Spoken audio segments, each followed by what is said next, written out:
Hey friends, I hope आप सभी काफ़ी अच्छे होंगे। एंड आज की वीडियो स्टार्ट करने से पहले एक बार डिस्क्लेमर। फ्रेंड्स, हम आपको कोई भी कॉइन में या प्रोजेक्ट में इन्वेस्ट करने को नहीं कहते हैं। अगर आप करते हो तो उसके पीछे आपकी रिसर्च और एनालिसिस होनी चाहिए। After all profit and loss दोनों आपका ही है।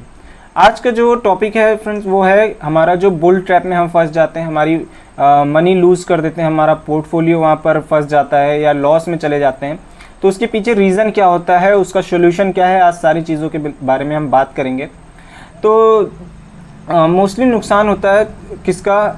रिटेल इन्वेस्टर्स का, हम जैसे लोगों का, जो छोटे इन्वेस्टर्स होते हैं उनका।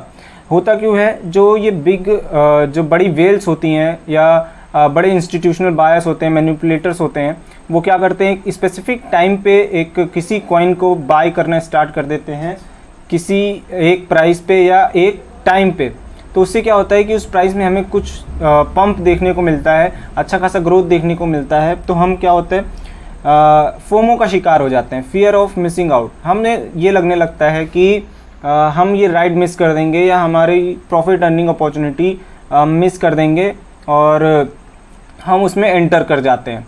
तो वहीं पे हमारी गलती होती है। ये उनकी एक टेक्निक होती है कि आपको यहाँ पर वो दिखाते हैं कि ये प्राइस पंप हो रहा है, अभी ये और भी ज़्यादा पंप होगा, तो आप एंट्री कर लेते हो। उसमें एंट्री लेने के बाद वो प्राइस 5%, 7% या 10% पंप होता है, बट आप वहाँ से एग्ज़िट नहीं करते हो और वो प्राइस वहाँ से डायरेक्टली डंप हो जाता है। जैसा कि आपको यहाँ पर एक मैं दिखा रहा हूँ, AXS है, इसके पहले जो डंप आया था, अभी थोड़ा सा क्रैश हुआ था बिटकॉइन, यहाँ पर ये प्राइस चला गया था अप्रॉक्स 50% के अप्रॉक्स में ये डाउन चला गया था। अभी थोड़ा सा पंप हो गया है फिर से।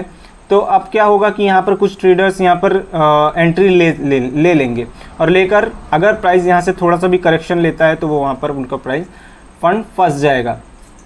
तो ऐसे में क्या करना है हमें कि जो मैनिपुलेटर्स होते हैं, बिग वेल्स होते हैं, उनकी इस हरकत की वजह से हमें अपना पोर्टफोलियो लूज़ नहीं करना है।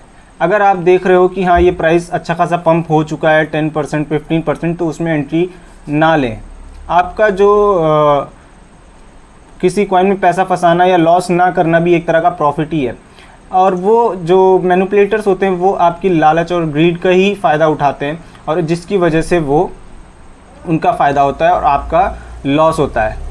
मोस्टली वो जो वेल्स होती हैं वो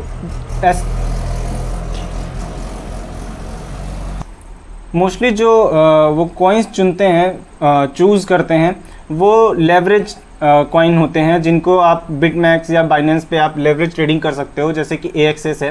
तो इसमें क्या होता है कि उसमें उनको अच्छा खासा प्रॉफिट मिल जाता है। तो इसका सोल्यूशन यही है कि अगर अपने आप इमोशंस को कंट्रोल में रखें, ग्रीड को कंट्रोल में रखें, और मोस्ट इंपॉर्टेंट, अगर कोई प्राइस बहुत ज़्यादा पंप हो चुका है 15, 25%, 30%, तो आप उसमें एंट्री ना ही लें, या लें भी तो बहुत ही छोटे अमाउंट में लें जिससे कि लॉस आपको कम हो। Thank you so much. अगर आपको 1% भी इसमें इंफॉर्मेशन मिली हो कुछ भी, तो वीडियो को लाइक कर दीजिएगा, फ्रेंड्स के साथ शेयर करिएगा और अपना जो भी सजेशन है वो कमेंट बॉक्स में ज़रूर बताइएगा। Thank you.